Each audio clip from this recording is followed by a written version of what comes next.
السلام الله عليكم ورحمة الله تعالى وبركاته. سودوا هذا خيرتين كمان يا قاية الميل بودكاست ودي دعنا ذا وارتيني هنا عاصمة قبطان. قفكي دباتي سن دبت الله كسار قفكي دباتي سن هيسنين إلهي سبحانه وتعالى فرحدي سن ولا شيء سوي زياديو. برنامج كنا ما توقفنا الليا قفك قبتة متقنا قب هرتوات مقاش قب محل جودا قب وحال جودا جيد أيالا نهارت قب جيد بقب لنا جيد كاسينو جيد وحقب لو يدي haddii jiilaalka sadhacday haddii abaarka sadhacday haddii wax walba dhacay isaga midho yar miduu leeyahay midhihiisa isaga marna lagama waayo haddaad hoos gasho dhowr xabo midho oo hoos taala waa munaaqaysa marka waqti adag iyo waqti fudud iyo waqti walba isaga inta badan waxba laga helaa waxa laga wadaa marka qofka gobta ah haddii dhibaato kasta lagu sugan yahay inta badan isagu waa uu gob waa qof uu fiican waa qof macaan uu ka soo meermayo waa qof samaan uu ka soo meermayo waa qof mar walba ku anfacayo marka qofka gobta waxyaabaha lagu gartay inta badan waxaad arkaysaa qof dadka saaxiibada dabeecadaha kulli waad ku arkay waxaad arkaysaa isagoo dhafoor xun oo baahan oo maxaa la duruuf ka muuqata ayuu ku imanaya kadib waxaad ku leedahay niyo soo fariisaa aynu cuntada maxaa la halkan aynu cunto ka cunno bal xaafada aan wax inoo keenay maya hadda ka soo kacay uu guleeyay waa inuu la dhibanayo oo aragtaaba macnaha waxa weeye wuxuu ka xishoonayaa inuu ama adiga ku dhibo ama xaafada maxaa la hebel baa cunto ninka waxoogaa la yarkooda waxaas ka cabsanaya marka isagoo baahan oo ka socoto ka rabo xirabtiyo wuxuu ku leeyahay may walaalo waxaas ma jiro waa hadan ka soo waxa dhiri warnaamada maqaaxida shaka cabna may waraanu uliyo maxaa la dhaha isagoo laga yaabo inuu maxaa la dhaha dooran xitaa usanaysan ama konton bir usan haysan yaad maxaa la dhaha hotel adi isagii qof kale wada galayaan ama maxaa la dhaha meel aad wada galaysaan wax ka cunaysaan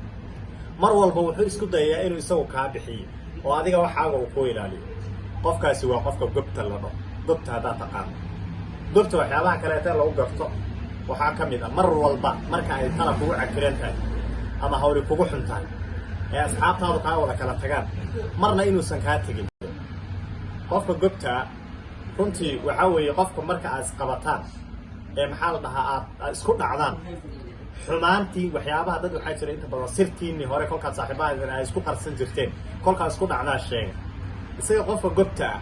oo qofka fiican ilaha qof fiican ama qof gob qofka gobtii marka haddaad si kasta isugu dhacdaan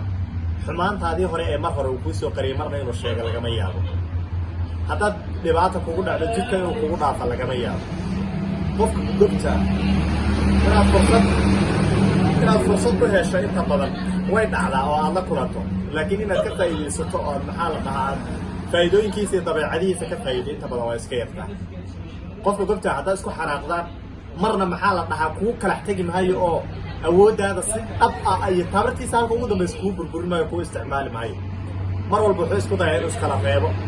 because of wuxuu ogyahay inaad bini aadam tahay isaguna bini aadam yahay berri kamaan xanaaqan inuu qamaan karo isku soo laaban kartaa buu ogyahay marka qofka gobtii mar walba waxa maanta taagan wuxuu ka xeeriyaa oo ka doorbidaa waxa beritaa marka qofka gobta ah moraalkiisa ha jebin xiriirkiisana ha goynin qofka gobtii maalin iyo leyl uu ku anfacaya qofka gobtii runtii waa gob mar kasta dhacdo oo adkaato isagu waa badbaadiyaha naftaada haddana insha allahu tacaala waxaan ku leeyahay qof gob ah haddaad la saaxiib tahay ka faa'iidayso dabeecadiisana inaad yeelato isku day qofka fiican ee saaxiibka ah wuu fiican yahay inaad dhahdo ma inaad dabeecadiisa aad ka faa'iidaan loo baahan yahay marka haddana insha allahu tacaala saas idinka tagay salaamu allahi calaykum waraxmatullahi tacaala wabarakaatuh xaqa annagii idin siina haddii intaan awoodnay xaqaynin oo na siiya insha allah subscribe-ta